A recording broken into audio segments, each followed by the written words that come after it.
Assalamu alaikum, everyone. Welcome to our live webinar. Um, and may you all have a blessed Ramadan. Hope you're all safe and well, inshallah. Today we have Brother Shaheer Syed. And a great example of a real Muslim. He's a Hafiz, Alhamdulillah. And welcome, Brother Shaheer, to our show. Thank you, Ustad Nasra. Assalamu alaikum wa rahmatullahi wa barakatuh. Alaikum salam wa rahmatullahi wa barakatuh. So, how are you coping with what's happening today? These days, the Corona and Ramadan. How's your Ramadan going so far during this crisis, brother? Yeah, subhanAllah, thank you for asking. So, this Ramadan definitely one of a kind. I know a lot of people who are struggling with basic necessities, and a lot of us, we didn't think they would come to that. At first, it was kind of a joke when it started out. It was like, oh, it started here and it's going around. But it's turned out to be quite the difficulty. There are people who are going through hard times. And Yeah. when in terms of Ramadan, some people may also feel this as well. It actually is a very eye-opening experience to be alone and to experience Ramadan alone the way it was meant to be experienced. I believe that because we are a minority in the West and we don't feel like we're a big community yet, we spend Yeah. the Ramadan time getting together and getting those social activities when it should be social activities outside Ramadan, and Ramadan that time when we hunker down and get into the ibadah. But this is just my perspective. But so far I'm enjoying it. Alhamdulillah. I have you Alhamdulillah. don't have to go anywhere, right? So Yeah. It's like we're focusing on ibadah, alhamdulillah. So um, yeah, alhamdulillah. Um, so if I may ask you about your experience growing up in the U.S. as a Muslim, if you can tell us a little bit more about this, please. for sure, inshallah. So I was born and raised in Springfield, Virginia. Now I live in Gainesville, Virginia. So I spent 13 Yeah. years there, and then I moved to Gainesville. And Mhm. during my youth, around when I was like 6 years old, my parents put me in a hifz program, and I spent 5 years in that program, for about almost 5 years in that program, memorizing the Quran and then revising the Quran. After I was done, um, I went back to school, and Mhm. my experience at this time was very challenging because the social environment that exists in a madrasa type of setting is not the type you would find in a public school setting. Things that Mhm. are customary in school are not customary in a madrasa, and vice versa. And Mhm. what I experienced was this social distancing. It was very like kind of how we're doing right now. It was kind of hard for me to get along, and it was hard for me to really understand what was going on a lot of times, which uh, also sometimes led to people taking advantage of me. I was that kid, but not in like in a bullying way. It was just really funny. It was a weird uh, interesting dichotomy between my madrasa times and my public school times. But one thing particular was that my hifz experience was amazing. But after I left, I felt free. After I left, a lot of times a hifz child will go through a hifz program and they'll come out and they'll say, yes, I'm done. And they won't really go back to it too much. And that's what Mhm. happened to me initially. So I spent time in school, and just the lifestyle of the people around me kind of just got to me. And then I went to Yeah. high school, alhamdulillah. And then after high school, I decided that, you know what, I memorized the Quran. I want to go back to it. And I have it memorized, but I want to know what it's saying to me. So I decided to go to Texas to study for 1 year uh, for Quranic Arabic in Bayina Institute in Euless, Texas. I see. Like to know the meanings, the real meanings behind what you're memorizing, not just memorizing. Absolutely, Mm. absolutely. I I got your felt point. it felt empty. It felt very empty. Mm. I felt like, I'm reciting, but there's no spirit to it. But the Mm. moment I learned Arabic, alhamdulillah, um, it helped me connect with the Quran and the religion in a way that I could never have done before. And Subhanallah. it just brings a halawa and a sweetness, absolutely. Um, Now, after this, I came back home to Virginia to study for 1 year in college. Um, After 1 year of college, I realized that that was not my passion in life. I was good at it. I was good at computer science. I was good at it, but I didn't really care for it. So I went back to Texas, and now, alhamdulillah, I'm a full-time student at Qalam Institute in Arlington, Texas, and MashaAllah. I'm in the second year of the program. MashaAllah. That's That's great. where I'm right now. That's great. We're so happy Alhamdulillah. to have you in our live streaming show. Alhamdulillah. Happy to be here. Thank you. So if you can talk to us about your family parenting, style growing up in the US. Were they Yes, strict? Were they? Yeah, it's really important. absolutely. We're so eager to know about that. Of course. So my experience is a bit unique, even from the Muslim perspective. The way my parents raised me up, and the way that my Islamic knowledge came to me. So typically, in the community that I was in, everyone went to Sunday school, and everyone learned their basics there, and everyone learned it that way. And Mm. their parents would offer the guidance they could.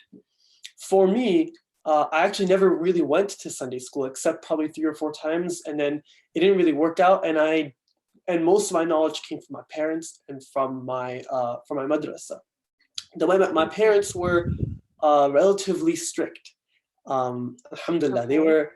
they always pushed me to the hardest, to my limit. In fact, my dad, to this day, I mean, he doesn't say it anymore, but this is something he still holds to value today. And he used to say to me, alhamdulillah, he used to say, Shahir, for everyone else, the bar starts at 0 and ends at 10. But for you, the bar starts at 10 and ends at infinity. That's what he used to say to me. Oh, So I see. it was, it put a lot of pressure on me, and it Yeah. was in many ways good. In some ways, it made me doubt myself a lot, but alhamdulillah, for the most part, there was a very positive effect on me, because my parents really taught me that, you know what, no matter what you do, make sure you're the best at it. And I'm still attempting and trying to go down that path. So that was one thing.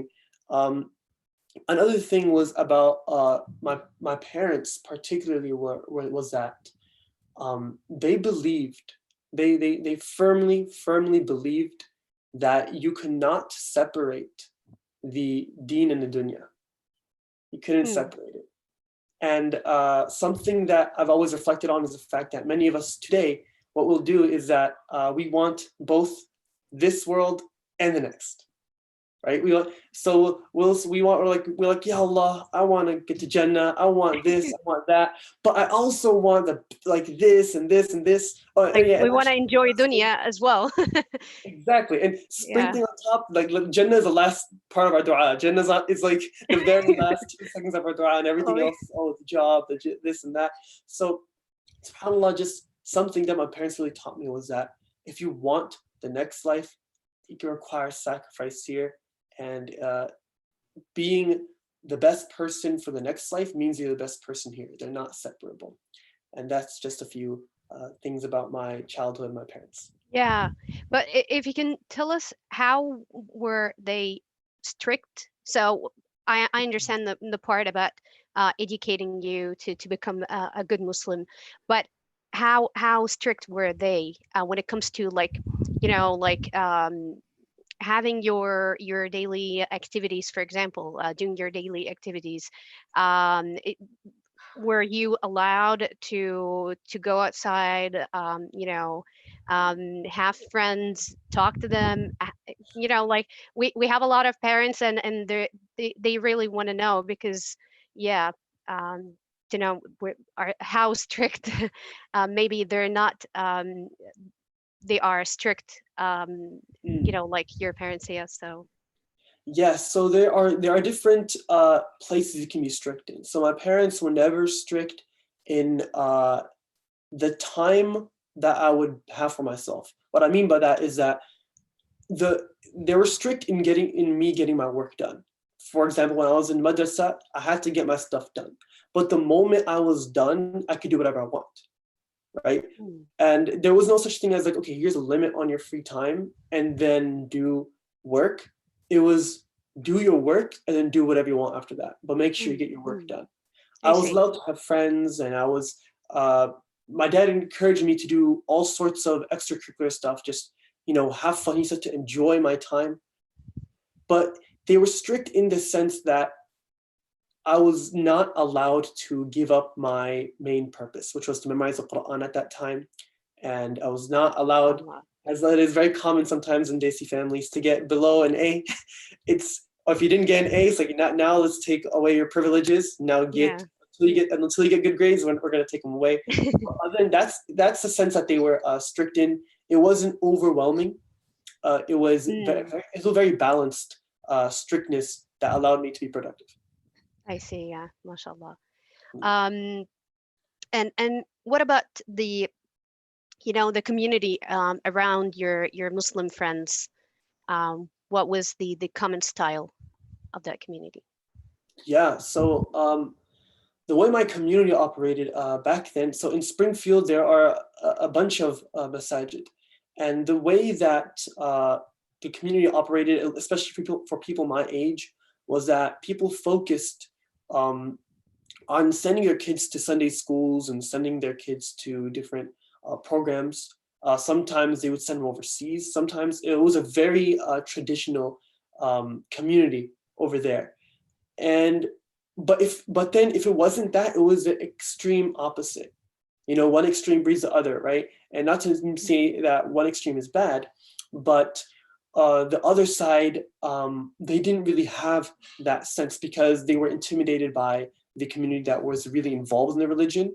Mm. And so for them, their parents would only focus on, hey, you need to get your work done and get to college, make I see. money Yeah. and get out of the house and do this and do that. And this is kind of what it was like then. But as for like my experience as a community, I was being a hafiz was very normal in Springfield at that time. Uh, at least a quarter of the Muslims you met were like, oh yeah, we go to the same madrasa, we study and we do this. Like they Um, have the same goal. exactly, they had the same goal, Mm. and a lot of times it was driven by the individual. Sometimes Mm. it was driven by the individual, and sometimes it was driven by the parents as well. And it really helped out the kids. I see. Yeah. MashaAllah.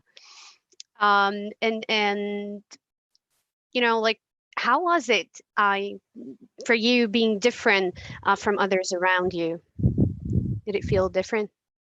Yes, that was a struggle. That was definitely Mm. a big struggle for me. So, as I mentioned before, the status quo and the what's acceptable in a madrasa isn't acceptable outside. So, for the first few months when I was going back to public school, it was a very odd experience. Um, it, most people gained those skills a few years before I did to understand how the school system works, to understand what is acceptable and what isn't. So it was very odd in that sense. And the thing that I guess what I would say one con of this whole situation was that I went into like fight or flight mode. So I went into flight mode where I just simply tried to give into what people are doing around me. And I didn't do anything wrong or anything bad. But what happened at that time was that I started to involve myself in with friends that were probably not the best influence. Mm. And later on, I learned, what, I need to disassociate myself from these people. But I would say that was my experience. It was hard for me to distinguish what should be going on because I was really young during that time and trying to figure out, okay, is this fine or not? I see. Yeah. But But did you need to hide your identity as like you couldn't blend in? So in order to do that, you had to hide your identity as a Muslim. Absolutely, absolutely. That happened a lot of times. So sometimes I'll be caught doing wudu in the bathroom, and as I'm sure has happened to many of the viewers as well. Yeah. Uh, and I don't remember the excuses I made. It was the weirdest experience. Sometimes I would act like I wasn't as religious as I was. I would act like I wasn't as religious as I was. I'm sorry about that. There's a phone, It's okay. but and like internally I'd be like, yeah, I care about this and I care about that, but on the outside, it was really difficult for me to admit that. And I think what's really important is that a lot of Muslim youth, they don't feel similar as I did. They don't feel like they're normal. They don't feel that sense of community. They don't feel that they belong to something. And so it's important to develop that confidence is to have Hmm. communities such as Muslimi too, mashallah, where there is a sense of community and there's a sense of looking forward to things and focusing on issues that are relevant on hand. And when that isn't present, then people come in thinking that they're the weird one. When in fact, if you go to Hajj, if you go to Umrah, you feel right at place. You feel like you're on top of the world. So that was something that I struggled with to keep my identity. And I was really only able to get that together in high school when I started meeting some more Muslim friends. Because when I moved to Gainesville, there's not nearly as many Muslims here as there are in as there was in Springfield. Yeah, So I only had about 2 or 3 Muslim friends, but these people were my lifeline. They really were. So I definitely had to hide my identity if that's what you're asking. I see. Yeah, yeah, mashallah. So did you have some big moments turning 13 and 16 years old? Yes, and I this also like this definitely ties into what the previous question as well, Yeah. because when I was in high school and I was around 17, 16 or 17, Hmm. all of the things that were the hype at the time, everything that was encouraged for people to do, I couldn't do. As a Muslim, I couldn't. Right? All the I see. rave was hanging out with the opposite gender. It was going to Mm. prom, which is basically the same thing, and there's homecoming and there's concerts and all sorts of things that that conflict with our Mm. moral compass as Muslims. And it was hard for me to navigate through that.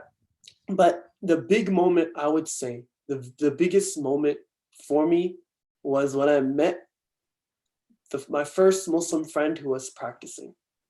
That was perhaps the most influential moment in my high school days that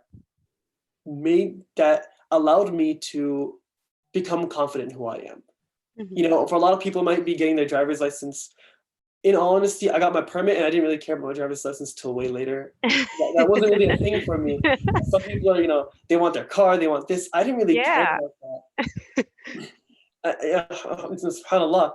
And that's why, because everything else that people look forward to, I as a Muslim don't really look forward to. All the high school drivers were crazy, so I do not want to be on the road with other around the high school premises. So the only thing I looked forward to was really company at that time. And when I Mm. met that first Muslim friend, SubhanAllah. yeah, alhamdulillah. And luckily enough, this person was on the bus with me. And at first, we would avoid each other because none of us knew the other was Muslim. And we both thought that the other one was weird. We're like, okay, we're gonna stay away. But the moment we started talking, the moment we got engaged in one conversation, we just became friends right after that. And then Yeah. things would look It, up from there. it was like each one of you were, you were hiding the identity of being a Muslim till turned out to be, like you met him and talked to him. Absolutely. And Mm. that happens a lot in Muslim youth, a lot. And Mm. I was fortunate enough to have that practicing Muslim friend, but I could say that for every practicing Muslim, there were at least 3 or 4 non-practicing ones, and the Muhammads would go by Mos, the Abdullahs they'd go by like Abdul, or they try to make it really sound. They try to make it sound Yeah. really not not like, and then making it, trying to divorce it from the Arabic meaning. And True. yes, this was definitely something that was a blessing, alhamdulillah, to find someone else who shared that passion for showing their identity. MashaAllah. Alhamdulillah. So today we're talking about instilling manners and adab in our youth. I'd like first of all to remind our viewers, please feel free to leave us your questions. We're live on Facebook as well as YouTube, so you can just leave us your questions, and inshallah, we'll be talking about that. In the last 10 minutes of the live event, inshallah. So, you know, what does it mean from an Islamic perspective, and why is it important, to instill manners and adab in our youth, That's a Brother very Shaheer? good question. So, from the Islamic perspective, adab and manners, having akhlaq, good character, is integral to be a good Muslim. You Mm, know, there's a hadith where the Prophet ﷺ said the heaviest thing in your favor on the day of judgment will be good character. And what we mean by good character is the good character that is present even if you're not a Muslim. The basics. I'm talking about smiling. I'm talking about opening doors. I'm talking about pulling your own weight in a household. You know, there's a mm, hadith where the Prophet ﷺ, and said in Sahih al-Bukhari, you know, the most authentic compilation of hadith, he said that the Prophet ﷺ, narrating from Aisha anha, that he was constantly in the service of his family. He would sew his own clothes. He would take care of his own stuff, and he would he had yes, he had a character of servitude. He had a character of servitude. He always served people, always served people. And this is so, this is kind of the Islamic paradigm. And mm, particularly for us to be able to attain that, it happens through understanding that in order to become someone of character, we have to follow someone of character. We have mm, to follow someone of character. And for us, that person is a Prophet Sallallahu Alaihi Wasallam. So we have to yeah, connect to his life. I see. Yeah, and and why, or let me ask you this, how do you think parents should do that, should instill those manners in their children, and Yeah, especially if they don't have this, this great knowledge. So for you, alhamdulillah, your parents, they had this good knowledge, alhamdulillah. They could teach you a lot about Prophet Muhammad sallallahu alaihi wasallam, and how to become a good Muslim. But for others, for other parents, sometimes they don't have this knowledge. absolutely. So one thing that Imam az-Zarnuji talks about on this topic, he's a classical scholar who wrote the book called Ta'lim al-Muta'allim, which is a book regarding how someone should approach the knowledge, how someone should approach it.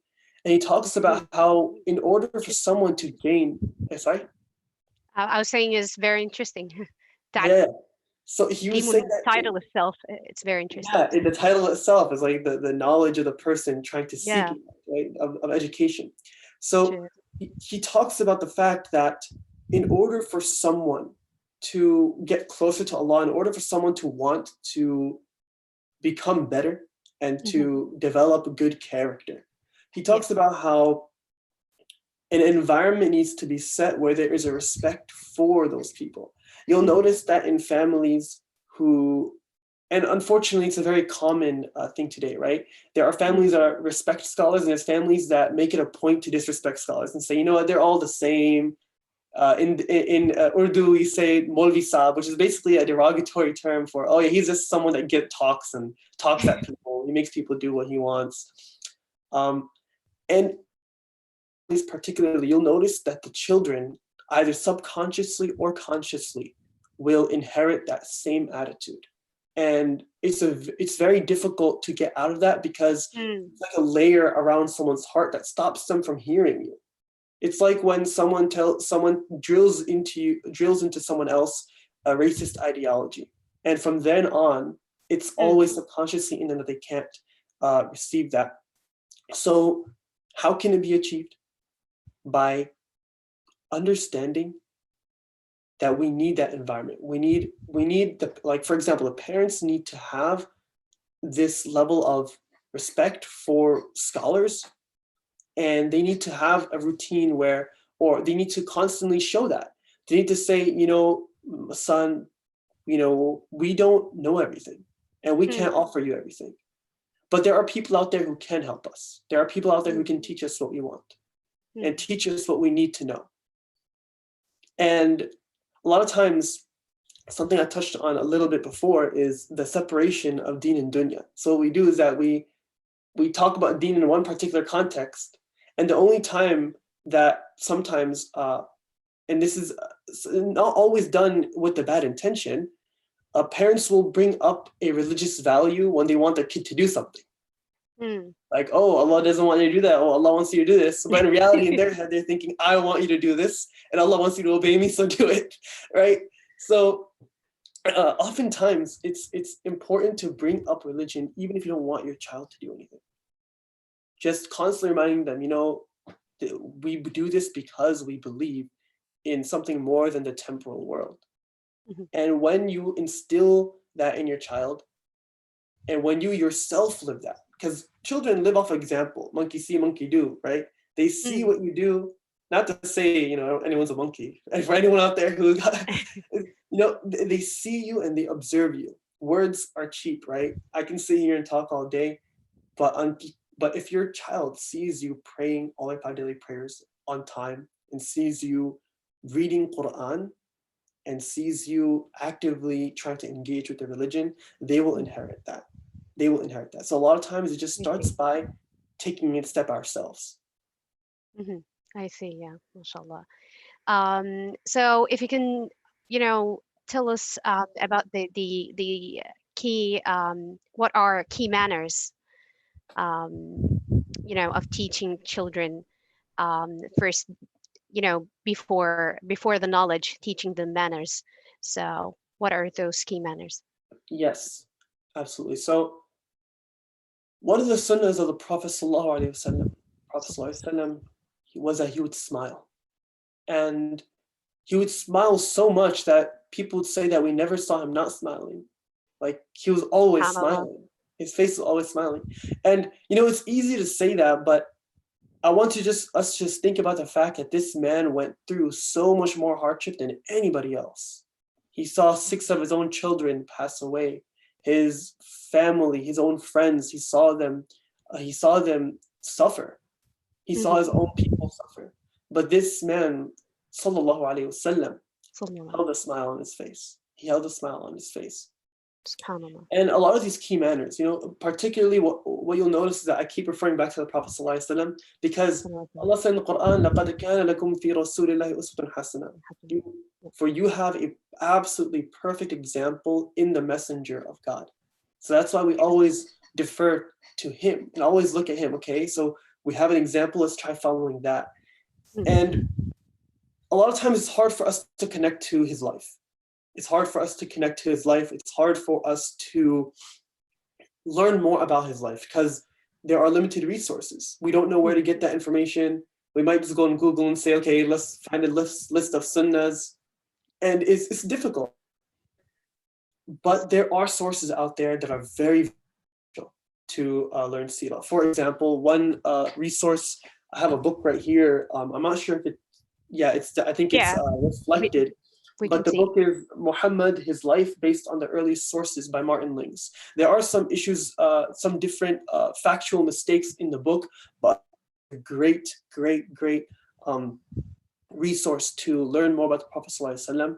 Because when your children see that in you, when they see your desire to be, they will want to be like him. True. You don't have to convince them. They'll do it on Mhm. their own accord. And the second resource for this is the Qalam Institute podcast for Sira. I'm not just saying that because I'm their student. I'm not just trying because this is something that has benefited me. This is something that's benefited thousands of people worldwide. Definitely, Um, we need to know about that. Yeah. Alhamdulillah, yeah. So it's you can find it if you have an Apple phone. You can download the Qalam podcast app. Just Oh, put in mashallah. Qalam. Yeah, That's you great. can put in Qalam and it'll be a podcast. And there's different talks. There's an in-depth seerah by Sheikh Abdul Nasir Jengda. There is the 40 Hadith of Nawawi by Mufti Hussein Kamani. There's so many free resources for everybody. And if you don't have an Apple, you can also find it on Spotify and on their website, Yeah, qalam.institute. And these are really good resources that can help us. Um, mashallah. particularly for our teens, because a lot of times sila can kind of fly over kids' heads, right? They don't need, all they know is the shaq al-qamar, the splitting of the washing of the heart, iqra bismi rabbika alladhi khalaq, and Mm. that's what kids need. But for teenagers, they need to see that there are other people like them. Like, Yeah. for example, when you learn about the sira, that Mus'ab bin Umayr radiallahu anh, a Alhamdulillah. very young companion who was kicked out of his own home because he decided to believe in the Prophet ﷺ. And he was known to be rich. His family was rich. He used to wear perfume. He used to be very well dressed. They would say that you could smell his perfume even a week after he left a spot. That's how much. That's how rich his Oh, family was. mashallah. But after he believed in the Prophet ﷺ, he was ostracized from his family, and they disowned him, and he literally ended up with nothing. And the Prophet ﷺ took him in. And many of the most famous Sahaba are youngsters. And when that's so empowering for our youth to hear that the most amazing Sahaba were the young ones. Yeah, I see. Yeah, it's very interesting, mashallah. So why is it important to take interest in what our children do you think? Mm, yes, this is a very good question. So if we just, I'm gonna get a little technical here. I don't know. I like to get a little nerdy sometimes, but I think it'll be fun. So historically, if you analyze history, you'll find that the essential nature of family is prevalent in all societies. You'll Mm. find that no human being can biologically be successful unless they stick with their family, with their tribe, with their clan. Yeah. And even in the Arab society that the Prophet ﷺ lived in 1441 years ago, in his time, your family was everything. So no matter how hard and how tough and stringent the relationships were, you wouldn't give that up. You wouldn't give that up. And Mm. just that societal fact alone made it that children would obey their parents no matter what, because that's their lifeline, that's their blood, that's Yeah. everything. If they don't have that, they have nothing, right? Mm. They would say that the most valuable thing back then was not money, it was your word. It was your word. Mm. So it's very important to maintain that back then. But now your success in society, your success in your life is not dependent on your family anymore. Whether good or for bad, there's no good, there's no bad here. It's just a fact of life. Now you can be successful, especially in the Western world, financially and societally, just as well with your family as without. You can just leave and do your own thing, and no one will bat an eye. And because of that, what we see is that families are becoming having a hard time maintaining relationships with their children, because the children feel, I want my autonomy, I want to do this, I want to do that, and you are getting in my way. And that's what they will say. And this probably sounds very familiar to the parents here, that Yeah. they'll say, I don't need you, why are you always in my way, why do you not want me to be happy? These are things that kids will say very often. Especially So teenagers. especially teenagers. And I'm not saying that teenagers were easy back then. Okay, teenagers are throughout the lifespan of this entire dunya. The teenagers are, mashallah, they're one of a kind. But because now obedience is not assumed, it's not assumed. It's important that our especially our teenagers feel that they have a friend in their parents. And it's very hard to do that because most of the time the parents who are raising these children, raising these teenagers, lived in a society where that, especially if they immigrated into the United States, they lived in a society where the obedience was mandatory. You know, you don't question it, you do it. And taking interest in your kids was not the most productive thing to do. Your job was to provide for your family, and that was it. You would provide and you would build a future for them, and that was the main thing that you wanted to do for your children. Now, the problem with that is that the Prophet ﷺ, he taught us how to invest in our youth. He taught us how to invest in our youth by caring about them, He would joke with them too.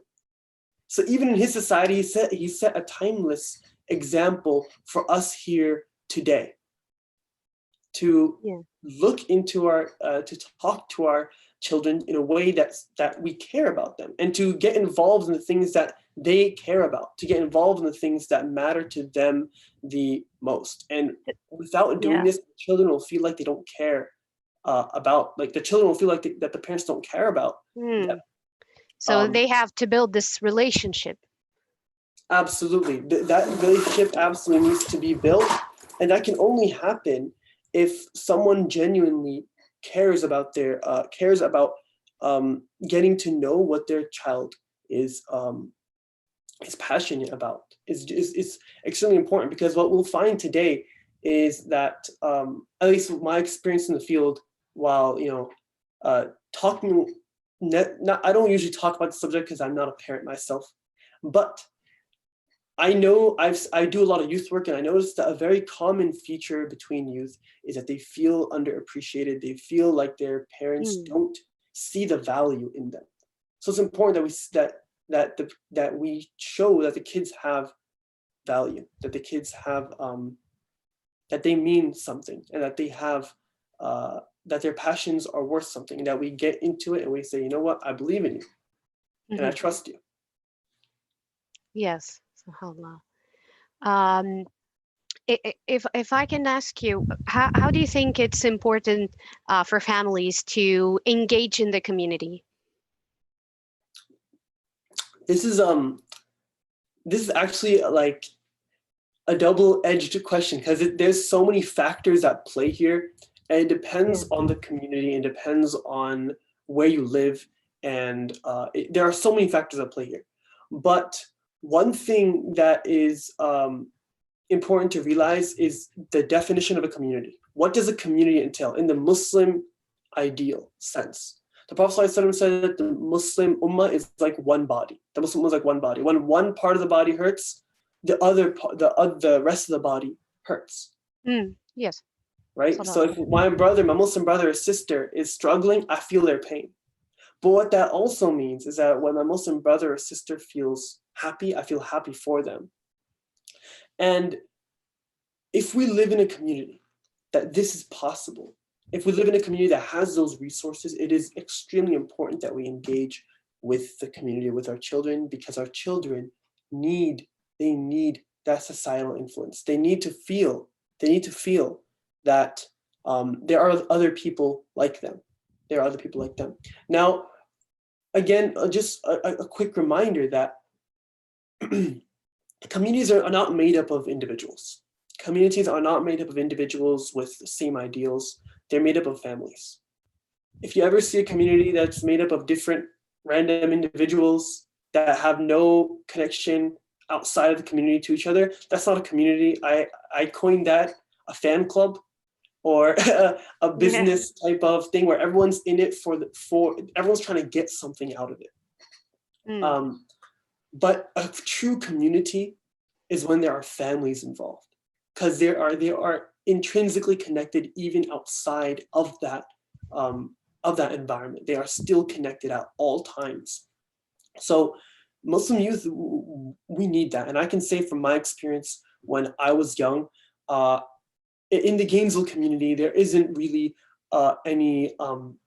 there's no mosque in Gainesville. So for me, it was very difficult to feel at home, to feel like I belonged, and to feel like there were other people like me, because there really wasn't that Muslim community. And I really had to rely on my past experience in madrasa times to remind myself that there are others like me, they're just not here. There Yeah. still are other people. So those would be my comments on the community. If you have resources, then make sure you do that. And if you don't live in an area that has those resources, this is a hard pill to swallow. Mhm. It's an extremely hard pill to swallow. But the Prophet ﷺ taught us, and what the Quran teaches us is that if we want a particular community, we have to go and get it. They're not going to I come to see. us. We have to go and get it. This is what the whole hijrah. What's the whole point of the hijrah? Mecca I was see. not a fertile land for Islam at the time, so they all went to Medina. They all went to Yeah. Medina. So sometimes you have to ask yourself, what is the Mecca in my life, and what is the Medina in my life, and where should I go? I see. Yeah. But sometimes, to build such strong community when the families are coming from different backgrounds and different cultures as well, which make it even harder for Muslim families to get together. How would they do that? Like it's I'm sorry, not it's not an easy. can you Okay, repeat the question? I'm sorry, I didn't really get that. I'm talking about building a strong community when the families are coming from different backgrounds and different cultures. Oh my God, I love this question. Mail our award for ask the question. This is a beautiful question. Thank you. So, um, subhanallah. So the Prophet ﷺ teaches us, and we know from the Quran, right? Allah does not. The Prophet ﷺ said, "Inna Allah la yanzuru ila suwarikum wa la yanzuru ila qulubikum." He does not look at your outward appearance; He looks at your hearts. And what ties the Muslims together is their heart. And I know whenever you go to any masjid or any community, you'll find that the Desis get together in one corner, the Egyptians get together in one corner, the Afghanis go together in one corner, and the Somalis in one corner. True. And it's True. natural to have that. It's natural. I'm not saying anything wrong with that. There's anything wrong with that. What I am going to say is, Prophet ﷺ encouraged us to get out of our comfort zone. There is a narration where the Prophet ﷺ was going into another town, another place, a place where the culture was a bit different. And he asked one of the companions to tie his turban in a way that matched their culture. To Oh, tie it subhanallah. to match their culture. Like, hey, make sure that, I look like acceptable to them, right? And we need to do that Allah, sometimes. The most beautiful thing is when you are feeding your cultural food to people who don't know that cultural food. The chai, the traditional desi chai we have is not the same as everyone else's chai. And when we have people over, they're like, oh, this is amazing. And when we go over to their place and we have some other cultural dishes, we find the beauty in the different cultures. And food always brings hearts together. I guess, honestly, if I Yeah. want to say this whole point, food brings hearts together. What the Prophet ﷺ said, even in Medina, his first address into building a community, Ya ayyuhan nas afshu salam. He said, "O people, spread peace. Whenever you see someone, smile at them, say salam. That itself will bring hearts together." وَأَطْعِمُ الطَّعَامِ. His second goal, feed people. We all love to try new food. Exactly. Have you ever gone to an event and realized that there's no food and felt an extreme disappointment within you? Oh yeah. Exactly. So, Yeah. it's a big part of us. And, there's going to be those amongst us saying, oh, no, we're Zahid. That's secondary. We're going to focus on the halaqat and the lectures. So that's good. Those are good. But you can't divorce that from the essential nature of the food that Prophet ﷺ talked about. Yeah, I see. Yeah. Sallallahu alaihi wasallam. But how do you think, since we're living this crisis right now, um how do you think they can do that? So apparently weren't able to get together and do those gatherings. Can we do something online? I see. So that's a good question. So as we know, this time that we are living in right now is a very odd and unprecedented situation. This, we haven't seen anything like this century, or it's something new, Yeah. and it's hard for us, and everything has gone online. And for some people, it's overwhelming. For especially for those of us that aren't tech savvy, where there's like so many things out there, so many live videos, so many Yeah. um, uh, engaging things online. We feel like we never left in the first place. That everyone's still there. But my recommendation in regards to building a community in this, when we're alone, there is hikmah behind everything. And one of the hikmahs that Allahu Alam that I think of when I think about this pandemic is that Allah is giving us time to work on our own hearts, to work Mm. on our own nafs, to work on our own character and adab and akhlaq this Ramadan particularly.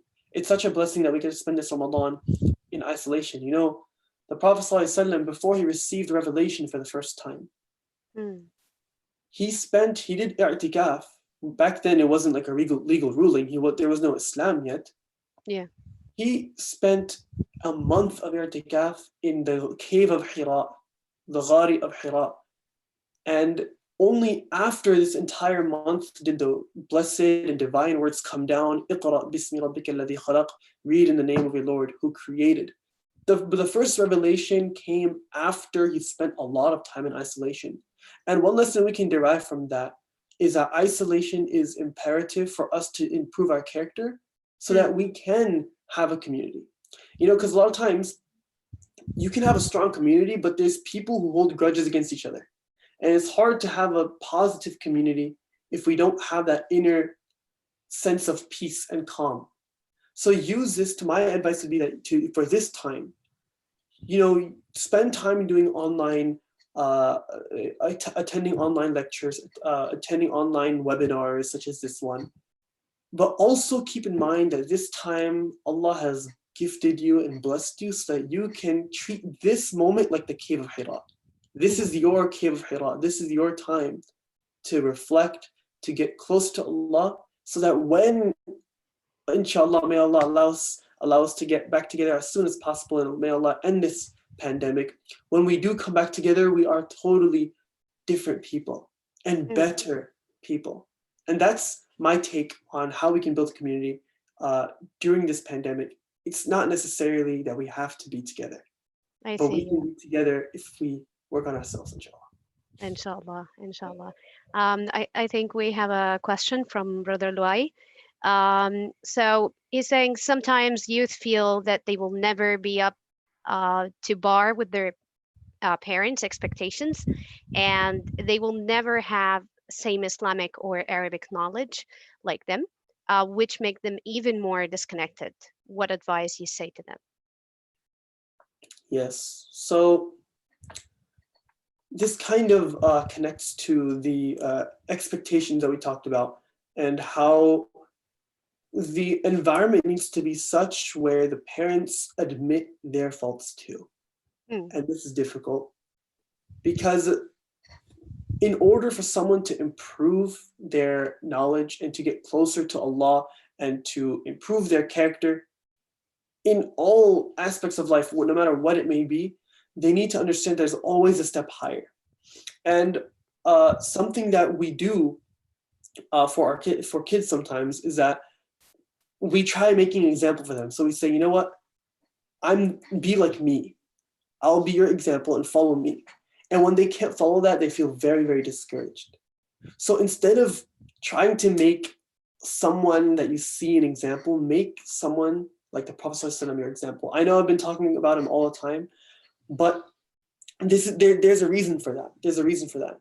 When you make him your example, when you make the Prophet ﷺ your example, and you focus on bite-sized lessons, without putting too many high expectations, small things, very, very small Yeah. things, like smiling. Smiling is one of the biggest ones. You know, another thing was one of my teachers, he told us about a moment where he had to discipline his kid. And basically his kid walked out and slammed the door. And I'm sure this has happened to many of us. If not, have done it ourselves, astaghfirullah, may Allah forgive us. Slam the door on our parents.